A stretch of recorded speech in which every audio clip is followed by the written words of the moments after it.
Assalamualaikum warahmatullahi wabarakatuh. Shalom, Om Swastiastu, Namo Buddhaya, salam kebajikan bagi kita semua. Halo semua, perkenalkan, nama saya Mutia Sri Wulandian Koro, siswi kelas 11 dari SMA Negeri 1 Tarumajaya yang terletak di Kecamatan Tarumajaya, Bekasi Utara, Jawa Barat.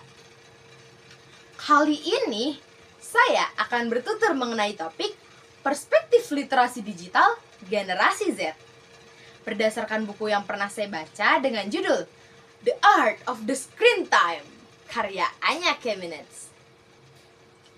Setiap pagi sebelum aku mengucap selamat pagi ke mama, aku sudah terlebih dahulu menyapa dunia lewat notifikasi di layar ponselku. Buat scroll Instagram, bales chat, lihat threading di Twitter. Lalu, tanpa kita sadari, waktu setengah jam ini udah lewat begitu aja. Kedengerannya sih biasa aja ya teman-teman. Tapi kalau setiap hari kita seperti itu, kapan terakhir kali kita berinteraksi dengan orang di dunia nyata? Bukan sekedar di balik layar.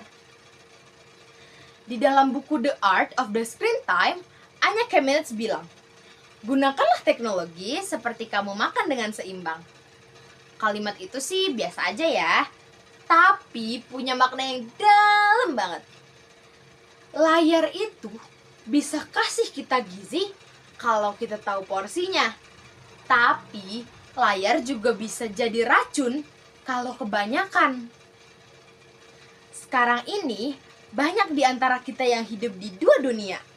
Yang pertama, hidup di dunia nyata, yang satu lagi di dunia digital.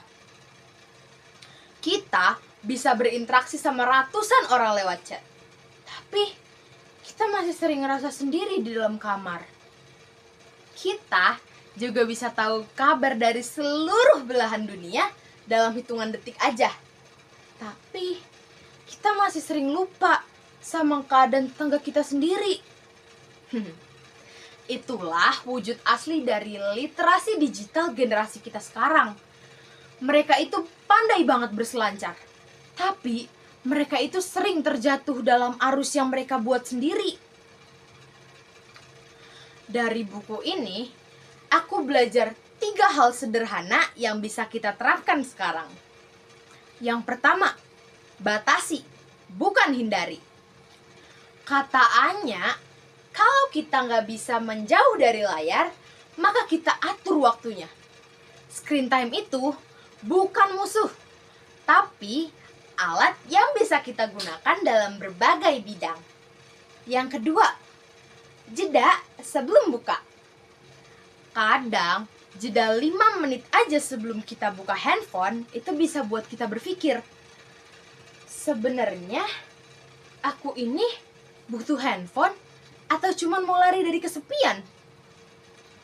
Yang ketiga, gunakan untuk berkembang, bukan tenggelam. Handphone ini banyak banget manfaatnya. Bisa buat nulis, membaca, menggambar, berkarya. Jadi, bukan cuma buat scrolling doang. Kalau handphone bisa buat kita berkembang, kenapa malah kita gunakan untuk melupakan diri kita sendiri? Sekarang ini, banyak banget aplikasi yang bisa bantu kita sadar. Misalnya, ada aplikasi pengaturan layar, focus mode, digital well-being, dan masih banyak lagi aplikasi lainnya. Itu merupakan contoh teknologi tepat guna. Bukan bermaksud untuk menjauhi dunia digital, tapi membantu diri kita sendiri sadar akan pentingnya menjaga teknologi dengan diri kita sendiri. Setelah membaca buku ini, akhirnya aku sadar, literasi digital itu bukan sekedar tahu cara menggunakannya, tapi kita harus tahu kapan harus meletakkannya.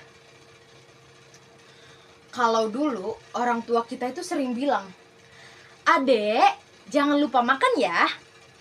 Kalau sekarang itu mungkin harus ditambah kayak, "Adek, jangan lupa hidup di luar layarnya ya." Karena Di balik setiap cahaya layar, ada kehidupan yang lebih nyata, dan di balik setiap jempol yang aktif, ada hati yang masih perlu disentuh. Kita ini generasi Z, bukan budak teknologi. Kita harus lebih tahu bagaimana mengendalikan teknologi tanpa kehilangan cahaya dalam diri kita sendiri. Semoga kita semua bisa memanfaatkan dan menggunakan teknologi yang sekarang lebih berkembang ini dengan bijak.